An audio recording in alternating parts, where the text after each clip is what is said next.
So badde ndi ebbanga nga ku video zino zenteeka kuba ngamba Shama sooka otunnyonnyole ku manifesto ya National Unity Platform mu lulimi lw'ettegera. Ate ne President yali yakisaba nze ku bafollowers bange oba basubscribers bange nze kye munsaba kye mbawa ekyo nakigaana kubanga tugenda kukolera bantu.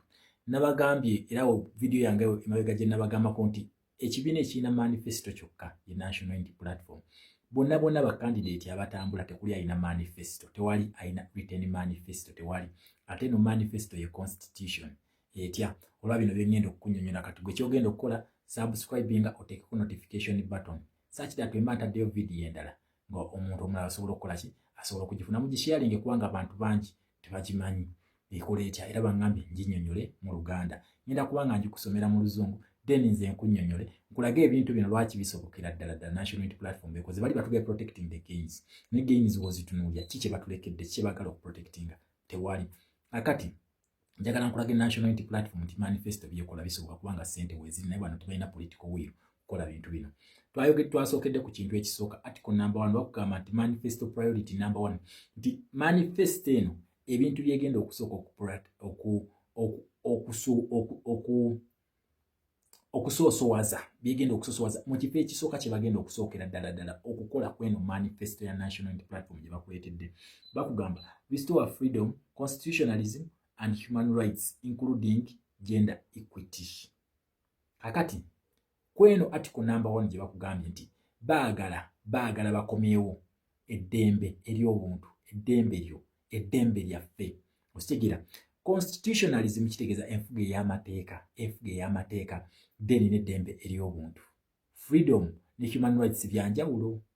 Okitegera eddembe liri ddembe lyo lya buntu lino ddembe lyabwe bamuyinza okuba nga olina eddembe naye nga tolina human rights nga teziriiwo ate zikoma kulina eddembe lyokka li batuwadde. Okitegera ekintu ekyo ati National Unity Platform under priority number 1 gye baagala okusookerako ddala okulaba nga bakomyawo eddembe lyaffe ery'obuntu balituddize. Kino kye nabagamba abantu benze nsomesa ku foreign policy eno nabagamba nti policy eno gye mulaba mu constitution zino ebeeramu always gy'obeera oyiseemu ebeeramu ensonga waki nabagamba nti kati kiri inevitable. Njagala wotunuulya constitution ya Museveni article number 1 ekugamba etya all power belongs to the people. National Unity Platform kyetegeeza kati ojja kubuuza nti kino baakikopye wali the answer is no lwaki Uganda is a democracy. Nabagamba bano ba democrats bo buli gavumenti ejja ng'eyise mu democracy article eyo olina okugiteekamu mu gundi yaabwe senga yo babeera bakulalize behind the change gy'oba ogenda okukola ki gy'ogenda okukola. Article number 1 always ebeera yaabwe okulaga nti nno bano Uganda egwa mu ki egwa mu yo docket y'aba democrats.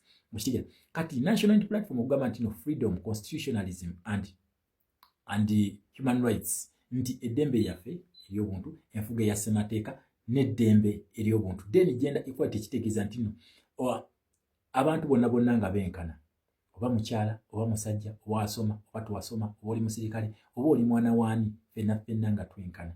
Okitegera National Unity Platform kyekola naye kinene ekintu kino nakugamba kiridingira ddala ku foreign policies olwa constitution eno gye tubeera twakola kitwayitamu kibayita democracy ba democrats oba capitalists baneno eno policy ya always ebeeramu ne wano wa Museveni kugambye bayambako Museveni mu ntalo lw'omwaka 1998 ng'ajja mu nsiko be bamuyambako ensonga lwaki article number 1 ya constitution eno egamba all power belongs to the people. Kati ye we yakisummarizing n'akikweka naye banene okumanyanga nti bali open oba buli kimu bakitadde mu light basazeewo bagitemeeteme freedom bakitadde kyokka constitutionalism enfuga ya ssemateeka bagitadde yokka eddembe ly'obuntu balitadde yokka wano mu bracket ne bakugamba gender equality ffenna nga tukola ki nga twenkana kyo bakikwawulidde naye oli yagamba all power belongs to the people mbawadde amanne manyi kigootuwadde obuyinza mbuddiza bantu buyinza ki bwe baatuwa kubanga kugamba protecting the gains naye nga n'obuyinza tetubulina which gain what have we gained tewali. So National Unity Platform priority yabwe number 1 ekugamba eddembe nekugamba enfuga ya ssemateeka n'eddembe ly'obuntu naye nga tebasosodde mu kikula kya muntu. So eyo article number 1 oba priority number 1 gye bagenda okubanga bakola ki basookerako naye kugambye kyeno eridingira ddala ku foreign policy eno yaki yaba colonial master baffe eya American foreign policy the biggest funder ne ba democrats abalala bonna okuli France nabo ddala batulya ku UN Council kubanga nakugamba policy ziri 2 ezifuga ensi eno. Policy esooka efuga ensi eno gye bayita democracy oba capitalism policy kubanga ffe tuli under capitalism policy. Kati bino byonna ebintu bye bali mu kukola gega amateeka gano His Excellency gabagamako nti muleke amenya amateeka ffe tubeere disciplined. Tutegeeza ki capitalism policy gye njogerako kati eno it is a direct interference policy nti byonna byabeera tukoze tusobola okwekalakaasa. Kati ensonga lwaki eddembe ly'obuntu alituddiza eryokwekalakaasa, freedom alituwadde okwogera okukola ki, byonna freedom abikuwadde. Okitegeera n'enfuga eya ssemateeka kubanga capitalism policy ye ekolera mu bantu kati ono ali willing okukola ki, okugikola. Nakugaye bino bisoboka. The only party ina constitution mu kulonda kwe tugendamu in national unity platform oli akugambye protecting the gains. Which gains are you protecting? Ziriwazo protecting ane yabwe tujja gitunulamuko twage priorities zaabwe ze batuleetedde protecting the gains. Tuziba olawo obulimba obujjuddemu eyo constitution yaabwe. Then eno ngikulaga nti eno yeyina otufevalinga kubanga tulwanirira ekintu kye tutegeera kuba tetukirina. So priority number 2, end corruption and wasteful expenditure, government expenditure. Kati number 2, national unity platform ene tugambye nti okumalirizawo buli bw'enguzi oba obulyake n'ezo ssente ez'okwonoona ekyeyonoonero. Ssente zino munnayuganda oyinza okuba nga toziraba. Bino bye bimu ebikutusembeza okulaba nti enkyukakyuka mu Uganda eyo. Uganda tubonaabona bwe tuti lwaki enguzi ejjudde. Nti olunaku olwaliro omuntu omu nga sipiika wa paalamenti aweebwa amabaati ge Karamoja n'agabba, prime minister nabba amabaati. Okitegeera minister wa finance nabba amabaati, n'abalala bangi ne bajja ne babba amabaati naye ate ne batakwatwako. Nti ssente zino zikozesebwa ssente za muli wa musolo, za muntu wamu wa musolo, naye ka gurupu akabatono bwe kati ne kazitwala ssente ezo. Kino kye bakugamba titwagala tumalewo obulyake. Wobeera nga bakuwadde amabaati nti ge Karamoja, lwaki ogatwala n'ogakozesa ekyo ekigenda okugasa gwe omuntu instead of a community? Okitegeera bino bye bisinza okutubonyabonya. Tuyisa budget nga nnene bazijja ku ffe ba musolo, ate ssente zino we zijja bazikwata ne bakola ki, ne baziwa omuntu, ne baziwa kagurupu akatono bwe kati ak'abantu ne kazibenefitingamu. Kati ssente ezo ez'amabaati ge Karamoja, Aneti Amongo, Nabbanja, Matiya Kasyaija ne bazibenefitinga, naye kwabo kuliko gwe baakwata. Tekuli gwe baakwata, bagenda scot free n'ebifo byabwe ne babisigaza. Kitegeeza ki nti bo bano ku buli bw'enguzi biba champion baabo, tebafaayo. Okitegeera ekintu ekyo, gwe omuntu asembayo wansi ogenda kugirawa. Ssente z'ekirudu tuzogereko kwa bino byonna biva mu corruption. Ssente z'ekirudu tuzogereko, ssente parliament yaziyisa era we twogerera nti ssente zinaatera okugwa n'ekirudu hospital eririddawa tebagituwa. Okitegeera lwaki? Lwa buli bwanguzi. Okitegeera otujja nti mu kukola nguudo bakola enguudo eziri half baked, ssente zikadde ne bazibba obonabona buli bwanguzi. Kati national unity platform priority number 2 ekugamba nti eyagala emalewo obulyake n'okwonoona ssente y'omuwi w'omusolo. Ssente y'omuwi w'omusolo eno tugyonoona tutya? Otunuulira sipiika wa parliament ayambala ekiteeteeyi kya 2,000 eza pound. 2,000 wazikyusa mu Uganda, muza Uganda almost obeeranga mu million, obeera mu million 10. 2,000 ng'ozikyusizza. Million 10 ezo zisobola okuyamba abantu bameka? Then njagala tutunuulire ssente zino bazoonoonera. Oyinza okugamba nti no luxury ze bagendako we balwala babawa zi trip, babawa biki, emmotoka ez'ebbeeyi ng'oyise mu bamemba ba parliament, ebyo kabikasi bye birya ssente ezo. Naye njagala tusooke tutunuulire nti ne lifestyle yaabwe efaanana eti eri too expensive. Lifestyle yaabwe, life audit wogitunuulira eri too expensive, especially abo abalina akakwate ku government n'abo abalowooza nti bo ffe bakozi baabwe ffe tulina okubakolerera. Life audit wogitunuulira eri expensive. Okitegeera. Then number 2, njagala osooka otunuulire ssente zino endala zoonoonebwa mu kusasula emisaala. Tulina baminisita be tulina bawera 8.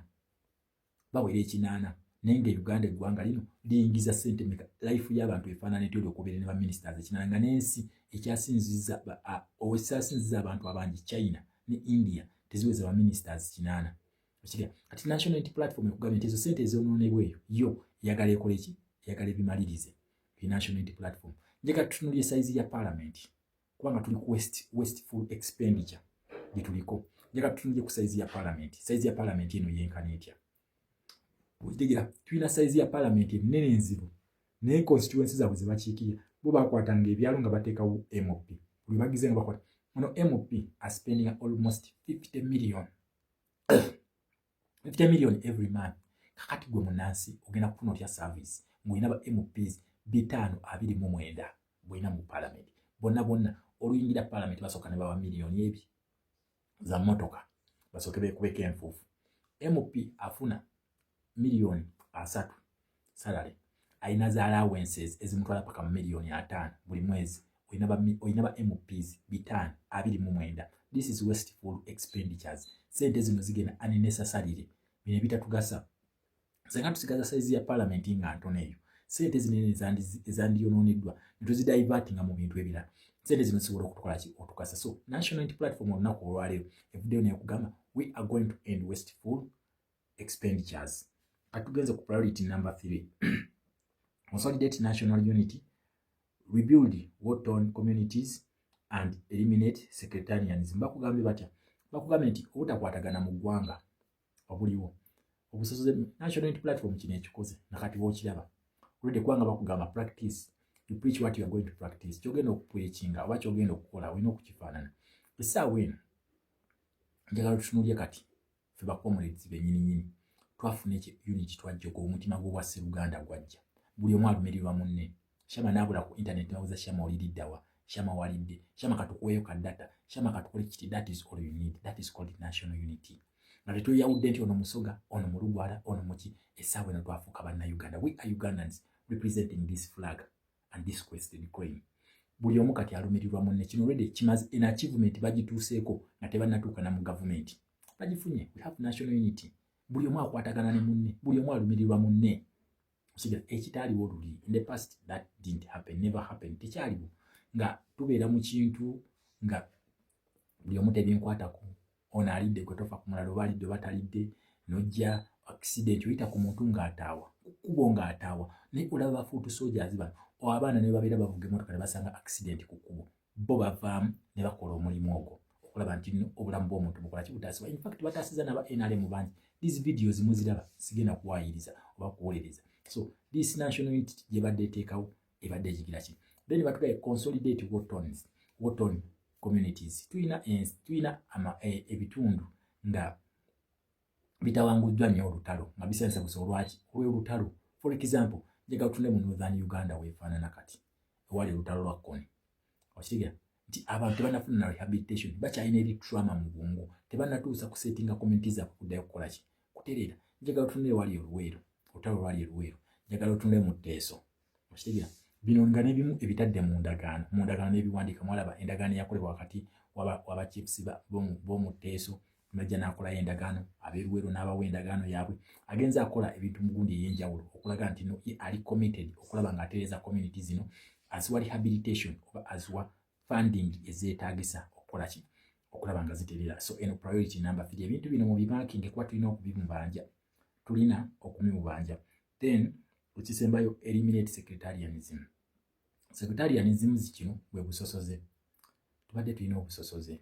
Mwana wa gundi yafuna omulimu, mwana wa gundi yafuna omulimu, bakuzaala waani, osibuka wa, ebyo. Sectarianism eno mbi nnyo. Era national unity walinze njagadde nnyo olw'ensonga nti egenda promoting ekintu nti all Ugandans.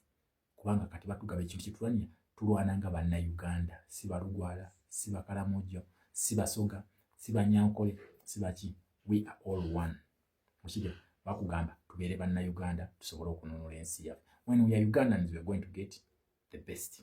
Okitegeera so national unity platform priority number 3 baagala bamalewo secretarians b'obusosoze mu mawanga.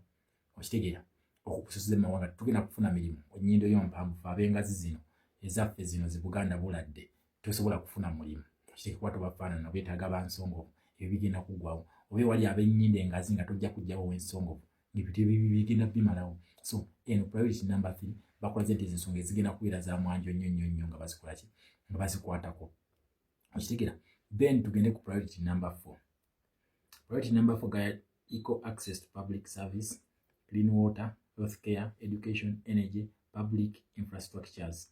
Akati bakugambye wano eno nti bano tebagenda okukola, bagenda kakasa nti buli munnansi ofuna ekyo ky'olina okufuna nga omwenkanonkano mu service delivery oba mu ngeri gye bagenda okubanga tushiyalinga ebintu ebituweebwa gavumenti oba ebintu by'eggwanga lyaffe.